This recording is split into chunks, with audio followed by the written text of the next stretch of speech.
আসসালামু আলাইকুম সবাইকে। আজকে যে টপিকটি নিয়ে ডিসকাস করব সেটি হচ্ছে কি special uses of some words and phrase, যেটি আমাদের শর্ট সিলেবাস যেটিতে রয়েছে সেখানে কিছু ওয়ার্ডস কমিয়ে দিয়েছে, বাট আমি আজকে তৈরি করব যারা 11-এ পড়ছে তাদের জন্য। সো আমি 13টি ওয়ার্ড ইনক্লুড করেছি। তো 13টি ওয়ার্ড দিয়ে যেহেতু আজকের টপিকটি আমরা শেষ করব, সেহেতু বিষয়টি অনেক interesting. So let's get the ball rolling.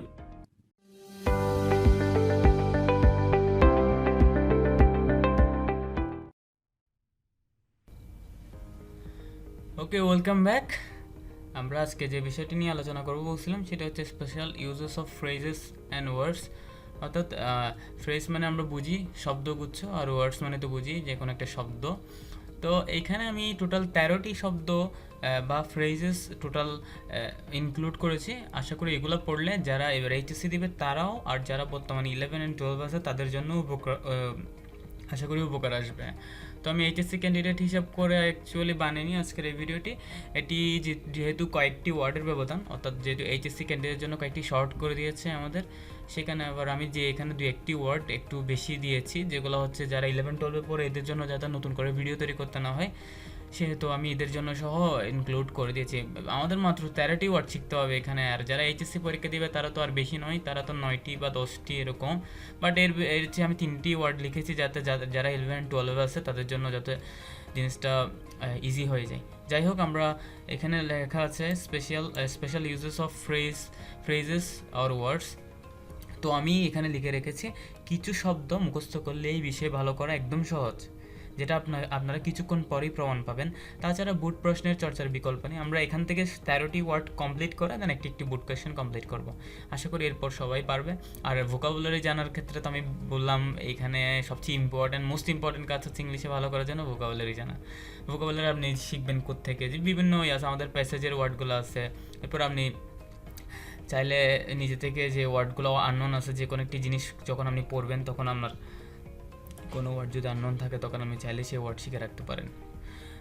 ভোকাব যে কোনো স্পেসে আপনি নিজেকে ভোকাবের ক্ষেত্রে আপনি সবসময় একটু বেশি, মানে কি বলতাম, আমি জিনিসটাকে বলতে অনেক বেশি সচেতন থাকার কথা বলছি। আমরা আগে কোনো একটা কঠিন ভোকাব থাকলে সেটা আগে আমরা পড়তাম না। বাট এটা মনে রাখতে হবে, আপনাকে ইংলিশে ভালো করতে হলে, যে কোন স্টেটে ভালো করতে হলে আপনাকে অবশ্যই ভোকাব জানতে হবে। আচ্ছা, যাই হোক, আমরা আজকে আমরা শিখে নিব আজকে। তো এখানে রয়েছে নাম্বার 1-এর মধ্যে রয়েছে ওয়াজবর্ন বা ভিবর্ন। ভি মানে তো হচ্ছে আমরা জানি অ্যামিজার। তো এখানে ওয়াজবর্ন বলতে এখানে ভিবর্নকে বোঝানো হয়েছে। মানে ভিবর্ন লিখে দিলে আমি মনে করবো যেখানে ওয়াজবর্ন থাকবে। সাধারণত আমি যখন জন্মগ্রহণ করার পরেই সেটা পাস্ট হয়ে গেল। অর্থাৎ আমি এখন জন্মগ্রহণ করলে 2 সেকেন্ড পর বা 1 সেকেন্ড পর সেটা হচ্ছে পাস্ট হয়ে যাবে। তাই জন্মগ্রহণ জিনিসটা সবসময় পাস্ট থাকে। যেমন কাজী Nazrul Islam was born in 1899। এটা দ্বারা যদি বোঝায় পৃথিবীতে জন্মগ্রহণ করে শুরু করা বোঝাতে সাধারণত বিবর্ন ব্যবহার করা হয়। যেমন আমি যদি কাজী নজরুল ইসলামের ক্ষেত্রে বর্ন ইন 1899 এটাও থাকতে পারে, অথবা Kazi Nazrul Islam was born in যে জায়গাটাই, অথবা ইন্ডিয়াতে জন্মগ্রহণ করেন। আমি যদি বলি Michael Madhusudan Dutta was born in Jessore. Okay, এভাবে যদি আমি বলি he was born in England, এভাবে নাম থাকতে পারে। নাম থাকলে কোনো একটা জায়গার নাম থাকলে তখন আমি ওয়াজ বর্ন বসাবো, অথবা যে কোনো একটা সময়ের বা সাল দেওয়া থাকলে তখন ওয়াজ বর্ন বসাবো। বা যাই হোক, এরপর হচ্ছে আমার হ্যাজ টু অথবা মাস্ট, তিনটি ওয়ার্ডই সেম, অর্থ ব্যবহৃত হয়। হ্যাজ টু মাস্ট, যেতেই হবে, করতে হবে, পড়তে হবে, মানে মাস্ট করতে হবে আমরা বলি না, কিংবা পান করতে হবে। এক্সপ্রেশন প্রকাশে হ্যাজ টু বা মাস্ট ব্যবহৃত হয়। কাজ করার বাধ্যবাধকতা, অর্থাৎ করতেই হবে, কিংবা উপদেশ প্রদানের ক্ষেত্রে হ্যাজ টু মাস্ট ব্যবহৃত। যেমন হচ্ছে আই হ্যাভ টু অথবা মাস্ট ডু দ্য ওয়ার্ক, অথবা I must do the work, অথবা I have to do the work. She has to অথবা মাস্ট গো দেয়ার। এরপর হচ্ছে আমরা যখন অতীতের কোনো কাজের বাধ্যবাধকতা বা বিশেষ প্রয়োজন অর্থে আমরা কি বসাই, হ্যাড টু বসাই। যেমন I had to go there, I had to memorize the composition at last. এরপর সবচেয়ে ইম্পর্টেন্ট ফ্রেজটা হচ্ছে কি উড রেদারটা হচ্ছে একটা মডাল ভার্ব। আমরা সাধারণত মডাল ভার্ব চিনি আমরা। যাই হোক, এখানের মধ্যে উড রেদার অর্থ হচ্ছে বরং, আর আমাদের যে টেকনিকটা হচ্ছে কি, উড রেদার থাকলে মাথায় রাখতে হবে একটা দেন থাকবে, THAN, যেটা কম্পারেটিভে থাকে ওই দেনটা থাকবে। আর এই উড রেদার যেখানেই বসবে সেখানে অবশ্যই দেন থাকবে, তার দেন থাকলে আমি উড রেদার বসিয়ে দেবো। বাট আমাদের অর্থটি জানা থাকা অবশ্যই জরুরি। যেমন উড রেদার অর্থ হচ্ছে বরং, দুটি কাজের মধ্যে তুলনা বোঝাতে উড রেদার ব্যবহৃত হয়। তাহলে যেমন আমি যদি বলি I would rather die than beg, অর্থাৎ আমি বরং মরেই যাব তবুও ভিক্ষা করব না। আমরা বলি না আমি বরং এখানেই বসে থাকবো তবুও আমি তার কাছে, আমি এখানেই মরে যাব তবুও আমি তার কাছে যাব না। এবার বলে না আমি না খেয়ে থাকবো তবুও ভিক্ষা করবো না, অর্থাৎ আমি মরে যাব তবুও ভিক্ষা করবো না। তাহলে I would rather die than beg, দুটি কাজের সাথে তুলনা করতে গেলে, অর্থাৎ প্রেফারেন্স বোঝাতে গেলে I would rather walk than go by your car, আমি প্রয়োজন হলে হেঁটে যাব বাট আমি তোমার গাড়িতে করে যাব না, এরকম একটা কথা বলি না আমরা। তো এই ক্ষেত্রে উড রাদার বসে, আর এখানে মাথায় রাখতে হবে অবশ্যই দ্যানটা থাকবে। এই যে দ্যান, উড রাদারের ক্ষেত্রে দ্যানটা সবচেয়ে আমাদের সহজে বোঝার একটা উপায় হচ্ছে দ্যান থাকবে। এরপর হচ্ছে হ্যাড বেটার। হ্যাড বেটার অর্থ হচ্ছে তবুও বরং ভালো। যেমন আমরা বলি না এখন কিছুক্ষণ পর বৃষ্টি আসতে পারে, অথবা কিছুক্ষণ পর ওই যে তুমি যে ব্যক্তিকে চেনো ওই ব্যক্তি চলে আসতে পারে, তুমি এখন যাও বরং তোমার জন্য এটা ভালো হবে। তাহলে এক্সাম ইজ নক, আমি যদি বলি হ্যাড বেটারের পর সবসময় ভার্বের বেস্ট ফর্ম হয়। হ্যাঁ, যেমন exam is knocking at the door, you had better study hard.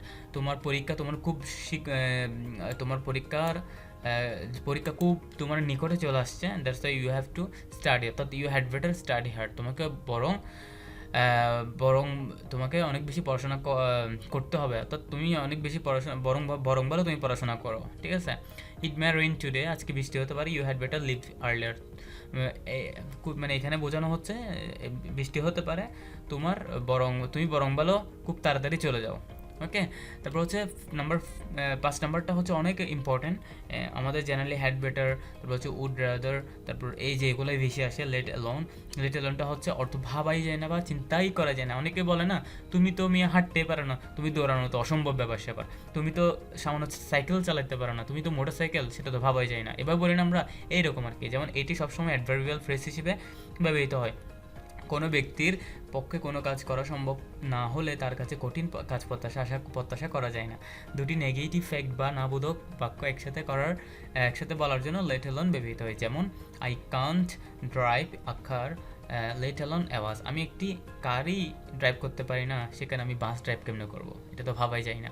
I can not swim 1 kilometre, let alone 10 kilometres, দেখো এখানের মধ্যে আমি 1 কিলোমিটারও সুইম করতে পারি বা সাঁতার কাটতে পারি না, 10 কিলোমিটার তো সেটা ভাবাই যায় না। এরপর হচ্ছে হোয়াট ইফ অর্থ হচ্ছে কী ঘটবে যদি এমন হয়। আমরা অনেকে চিন্তা করি না যে আমি তো কাজটা করতেছি যদি না হয়, আমি তো পড়তেছি যদি ফেল করে ফেলে, এরকম করে আমরা চিন্তা করি। এখন এই জিনিসটা কীভাবে দেখা যায়, অথবা কেমন হবে যদি এমন হয়, এরকম কথা আমরা যখন বলি তখন আমরা হোয়াট ইফ বসাই। কোনো বিষয়ে ভাব বা উদ্বেগ প্রকাশ করতে কিংবা কোনো ঘটনার পরিণাম জানাতে এটি ব্যবহৃত হয়। যেমন হচ্ছে I am worried about my exam, আমি আমার পরীক্ষা নিয়ে অনেক বেশি আতঙ্কিত। What if I fail in the exam, যদি কী হবে, অর্থাৎ কি যদি এমন না আমি যদি ফেল করি। আর মাথায় রাখতে হোয়াট ইফ সবসময় একটি কোয়েশ্চেনের ক্ষেত্রে ইউজ করা হয়, আর হোয়াট ইফটা হওয়ার লাস্টে কোয়েশ্চেন মার্ক থাকবে, আমরা সেটাও জানি। এটা হোয়াট ইফ বসবে আমরা আতঙ্কিত কোনো কিছু বোঝাতে, অর্থাৎ যদি কী ঘটবে বা কেমন হবে যদি এমন হয়, এই টাইপসের কি কোনো সেন্টেন্স যদি থাকে তাহলে তখন আমরা হোয়াট ইফ ইউজ করবো। হোয়াটস লাইক, এর মাধ্যমে সাধারণত কোনো কিছু গুণ জানতে চাওয়া হয়। যেমন আমি যদি বলি মেয়েটি কেমন, ছেলেটি কেমন, অথবা এই জায়গাটি কেমন সুন্দর, অথবা ছেলেটি কেমন ব্রিলিয়ান্ট, অথবা ছেলেটির কাজগুলো কেমন স্পিডে হয়, যাই হোক কোনো একটা গুণ বা অ্যাডজেক্টিভ মাঝখানে একটা অ্যাডজেক্টিভ থাকবে বা এর গুণ জানতে চাইবে, এটার ভাব হচ্ছে একটা অ্যাডজেক্টিভ জানতে চাইবে। মাঝে মাঝে এটি হাউ বা কেমন অর্থে প্রকাশ পায়। আচ্ছা, যেমন আমি যদি উদাহরণ দিয়ে বলি ওয়ার্ডস দিয়ে এখানের মধ্যে একটা ম্যান দিয়ে এখানে একটা ডট থাকবে, আমি যেখানে এই যে ওয়ার্ডস আমি একটা আন্ডারলাইন করেছি, বুঝবেন আপনারা, এই যে আন্ডারলাইন করে দিয়েছে। যাই হোক, এরপর এখানে একটা আন্ডারলাইন থাকবে, এই যে এই দুইটা গ্যাপ থাকবে। আপনি মাথায় রাখবেন যে অর্থটা কি, হোয়াটস দ্য ম্যান লাইক, মানুষটি দেখতে কেমন, মানুষটির সম্পর্কে জানতে চাওয়া হয়েছে, দ্যাটস এখানে অ্যাডজেক্টিভ জানতে চাচ্ছে, অর্থাৎ মানুষটির একটা দেখতে কেমন জানতে চাওয়া হচ্ছে, দ্যাটস এখানে ওয়ার্ডস এই জায়গায় আমি যখন ম্যান থাকে তখন আমি লাইক দিয়ে দিবেন, ওয়ার্ডস লাইক দিয়ে দিবেন, অর্থাৎ এখানে একটি গ্যাপের মধ্যে একটি ওয়ার্ড থাকবে, সেটা এখানে দ্য ম্যান দিচ্ছে, ওই রকম একটা দ্য ম্যান অথবা দ্য গার্ল হতে পারে, হোয়াটস দ্য গার্ল লাইক, অথবা হোয়াটস মিনটা হচ্ছে অ্যাকচুয়ালি হোয়াটস মানে হচ্ছে হোয়াটস দ্য ওয়েদার লাইক, আচ্ছা আবহাওয়াটা কেমন, অর্থাৎ কেমন জানতে চাওয়া হচ্ছে জিনিসটাকে। ওকে, বোঝানো গেছে। আশা করি। এরপর হচ্ছে 8 নাম্বার হচ্ছে what does dot dot look like. এখানের মধ্যে আমি তো লিখেই দিয়েছি what does dot dot look like, মানেটা হচ্ছে কি কোন একটি জিনিসকে আকার আকৃতির দিক দিয়ে, যেমন উচ্চতা, আকার আকৃতি, ওজন ইত্যাদি, এগুলো জানতে চাওয়া হয়। What does dot dot look like দিয়ে কোনো কিছু বাহ্যিকভাবে দেখতে কেমন তা জানতে চাওয়া হয়। ওকে, যেমন আমি উদাহরণের সাহায্যে যদি বলি, ঠিক ওটার মতো ওয়ার্ডস লাইকের মতো এখানে হচ্ছে জাস্ট, তবে জিনিস যখন একটা উচ্চতা বা আকার আকৃতি, তখন আমরা যখন বুঝে যাবো তখন হোয়াট ডাজ লুক লাইক বসিয়ে দেবো। এখানে কিন্তু what does the man look like, মানুষই দেখতে কেমন, অথবা মানুষটা বড় নাকি খাটো, ও লম্বা নাকি খাটো নাকি মাঝারি টাইপসের, এরকম জানতে চাওয়া হয়েছে। অথবা what does the girl look like, মেয়েটি দেখতে কেমন, অনেকটা ওয়ার্ডস লাইকের মতো। এটা নিয়ে আমারই কিছু করার নেই, এটা ওয়ার্ডস লাইক যদি না থাকে তাহলে হোয়াট ডাজ লুক লাইক থাকলে ওখানেই বসে যাবে আর কি। অ্যাজ ইফ বা অ্যাজ দো এর অর্থ হলো যেন, আর অ্যাজ ইফের পর সবসময় পাস্ট টেন্স হয়, সেটা আমরা জানি, কমপ্লিটিংয়ে পড়েছি। আর অবশ্যই এরপরে সাধারণত অতীতকাল হয়ে থাকে, যেমন হি ওয়ার্কস, সে হাঁটে, সে হাঁটতেছে, যেন সে ড্রাঙ্কেন, অর্থাৎ সে ড্রিঙ্ক করে, আমরা যে বলি না ড্রাঙ্ক হয়ে গেছে, অর্থাৎ কোন মাতলামি করে, এটাকে বলা হয় ড্রাঙ্কেন। অর্থাৎ এখানে বলেছে হি ওয়ার্কস অ্যাজ ইফ, সে হাঁটে যেন হি ওয়ার ড্রাঙ্কেন, সে মাতাল ছিল, সে হাঁটতেছে এমনভাবে যেমন কি সে মাতাল হয়ে গেছে, এরকম দেখাচ্ছে। He talks as if he knew everything, তাহলে দেখেন এখানের মধ্যে হি টক্স, এখানে কিন্তু প্রেজেন্ট ইনডিফিনিট টেন্সের গঠন দেওয়া হয়েছে। অ্যাজ ইফের পর কিন্তু সবসময় সাবজেক্ট প্লাস V2 প্লাস বাকিটা বসবে, অর্থাৎ পাস্ট টেন্সই বসবে, past indefinite tense. He knew everything, সে ভান ধরেছে, সে কথা বলতেছে এমনভাবে যেন সে সব কিছুই জানতো। ওকে, অ্যাজ ইফ এবং অ্যাজ দো এর পরে সবসময় বারবার পাস্ট ফর্ম হয় বা পাস্ট ইনডিফিনিট টেন্স হয়। ইন্ট্রোডাক্টরি ইট মানে হচ্ছে কি বাক্যের শুরুতে যখন আমরা ইট বসাই, এটাকে বলা হয় ইন্ট্রোডাক্টরি ইট। ইট দিয়ে সাধারণত বাক্য গঠন করা হয়, তাই এটি বাক্যের শুরুতে বসে, আমরা জানি। যেমন it seems he is poor, seems অর্থাৎ ইটের পর সবসময় কি হয় সাবজেক্ট, এটা হচ্ছে থার্ড পারসন সিঙ্গুলার নাম্বার, আমরা জানি। দ্যাটস ওয়াই এটার পর ভাব এসেছে অ্যাজ বাই এস হয়। এটা আমরা দেখবো কোনো একটা এস বাই এস যুক্ত ভাব দেখা গেলে সামনে সাবজেক্টটাকে ইট বসে, তখন আমরা কনফার্ম বুঝে যাবো যে সেখানের মধ্যে অবশ্যই ইট বসবে, কারণ ইটের পর সবসময় ভার্বের সাথে এস বাই যোগ হয়। ইট ইজ উইন্টার নাও, ইটের পর আবার ইস হয়, সেটা আমরা জানি, কারণ এটা একটা সিঙ্গুলার সাবজেক্টের পর সিঙ্গুলার ভার্বই হয়। ওকে, ইট রেইনড হ্যাভিলি ইয়েস্টারডে, আবার এখানের মধ্যে পাস্ট টেন্সও পাস্ট ভার্বের পাস্ট ফর্মও হতে পারে ইটের ক্ষেত্রে, কারণ এটা সাবজেক্ট আকারে বসলে, যেমন রেইনড, এটা যদি প্রেজেন্ট হতো রেইনস হইতো। ওকে, এটা মাথায় রাখতে হবে। তাহলে ইটটা যখন সাবজেক্ট, সবসময় ইটটা সাবজেক্ট আকারে বসে, এটা মাথায় রাখতে হবে। সাবজেক্টের পজিশন যদি খালি থাকে তখন ওখানে ইট অথবা দেয়ার। ইন্ট্রোডাক্টরি দেয়ার মানে যে দেয়ার সামনে যখন বসবে, তো দেয়ার যখন সামনে বসবে বাক্যের, যেমন কোনো কথার সাবজেক্ট খুঁজে পাওয়া না গেলে বা বাক্য গঠনের সুবিধার্থে কোনো ক্ষেত্রে সেন্টেন্সের প্রথমে মিনিংলেস বা অর্থহীন দেয়ার ব্যবহার করা হয়। যেমন there is a school in our village, মাথায় রাখতে হবে there is school in our village, there কিন্তু আমরা সাবজেক্ট নয়, দেয়ার কিন্তু একটি অ্যাডভার্ব, এটাও মাথায় রাখেন অনেকে। আবার দেয়ার মানে সাবজেক্ট, যেহেতু ইট মানে ইট কিন্তু সাবজেক্ট হয়, বাট দেয়ারটা কিন্তু সাবজেক্ট হয় না, দেয়ার কিন্তু ম্যানার প্লেস টাইমের মধ্যে অবশ্যই প্লেসে পড়ে। তাই আমরা ইন্ট্রোডাক্টরি দেয়ার হিসেবে দেয়ারটা সামনে বসাবো। অনেক সময় দেয়ারের পরই অক্সিলারি ভার্ব থাকে, there is school, there are some schools, অথবা দেয়ার আর মেনি ভিলেজেস। দেয়ারের পর কিন্তু আবার আরও হয়, বাট ইটের পর কিন্তু আর হয় না। ওকে, এটা মাথায় রাখেন সবসময়। অনেক সময় আর মেনি স্কুলস দিয়ে দেবে, তখন দেয়ার আর মেনি স্কুলস এভাবে, অথবা are many villages, there are many villages, ঠিক আছে, সামনের মধ্যে দেয়ার বসবে। এরপর হচ্ছে অ্যাজ সুন এস, এর অর্থ হচ্ছে অ্যাজ সুন এস অর্থ হলো যখনই বা যেই মাত্র, অর্থাৎ যখনই তার স্টেশন আসলো ট্রেন চলে গেল, যখনই ডাক্তার আসলো রোগী মারা গেল। As soon S he entered the class, এটার পর সবসময় পাস্ট ইনডিফিনিট টেন্স হয়। এরপর এভরিবডি বিকেম, এটার পর তো এটাও ফার্স্ট ইনডিফিনিট হবে, আমরা জানি। As soon S we reach the station, আমরা যখনই স্টেশনে পৌঁছাইলাম, দ্য ট্রেন স্টার্টেড, ট্রেনটা চলে গেল বা ছেড়ে দিল। এরপর হচ্ছে আমার উড বা কুড ইউ মাইন্ড, এটা কিন্তু এইচএসসিতে নাই এবার, বাট শিখে রাখাটাই ভালো যারা 11-12 এদের জন্য। এইচএসসি যারা আছে তাদের ক্লাস এতটুকুই পর্যন্ততে শেষ, তারা এখানে এই ভিডিওটি পজ করতে পারবে বা ইন করতে পারবে, বাট এখানে এরপর হচ্ছে যারা 11-12 আছে এদের জন্য এটা ইম্পর্টেন্ট, উড অথবা কুড ইউ মাইন্ড, অর্থাৎ যদি আপনি কি কিছু মনে করবেন, আমরা বলি না আপনি কি কিছু মনে করবেন যদি আমি আপনাকে বলি আপনার সাথে একটু কফি খেতে যাচ্ছি, আপনি কিছু মনে করবেন যে আপনার বইটি আমি একটু নিচ্ছি, এবার বলি না আমরা এই যে এক্সপ্রেশনটা এক্সপ্রেস করার জন্য অডিও বা কুডিও মাইন্ড ব্যবহৃত হয়। যেমন অডিও মাইন্ডের অর্থ আপনি কিছু মনে করবেন কোনো ব্যক্তিকে কোনো কিছু করার জন্য অনুরোধ করতে বা কিছু করার অনুমতি নিতে উড বা কুড ইউ মাইন্ড ব্যবহৃত হয়। এরপর হচ্ছে ভার্বের সাথে আইএনজি হয়। মাঝে মাঝে অনেক সময় আমরা যখন উড ইউ বা কুড ইউ লাইক বলি তখন ভার্বের সাথে টু প্লাস ভার্ব হয়, আমরা জানি ইনফিনিটিভ হয়। যেমন would you mind lending your book, তুমি কি কিছু মনে করবে যে তোমার বইটা আমি একটু ধার নিই? অথবা তুমি কি এখানে বলছি could you mind going to market with me, তুমি কিছু মনে করবে যদি আমার সাথে একটু মার্কেটে যাও বা বাজার করতে যাও?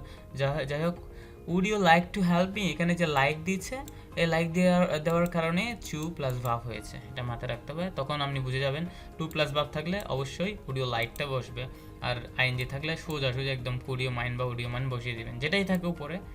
এতটুকুই আজকের ক্লাস। আমি ভোট কোয়েশ্চেন আপলোড করবো আপনাদের কাছে। আমি অবশ্যই দুঃখ প্রকাশ করতেছি, কারণটা হচ্ছে কি আমি একটু বেশি বিজি হওয়ার কারণে, আমার কিছু কাজ বেড়ে যাওয়ার কারণে আমি ক্লাস দিতে একটু লেট হচ্ছে। ইনশাল্লাহ আমি সব ক্লাসে আপলোড করবো, জাস্ট আপনারা পাশে থাকবেন আর সবার জন্য দোয়া করবেন।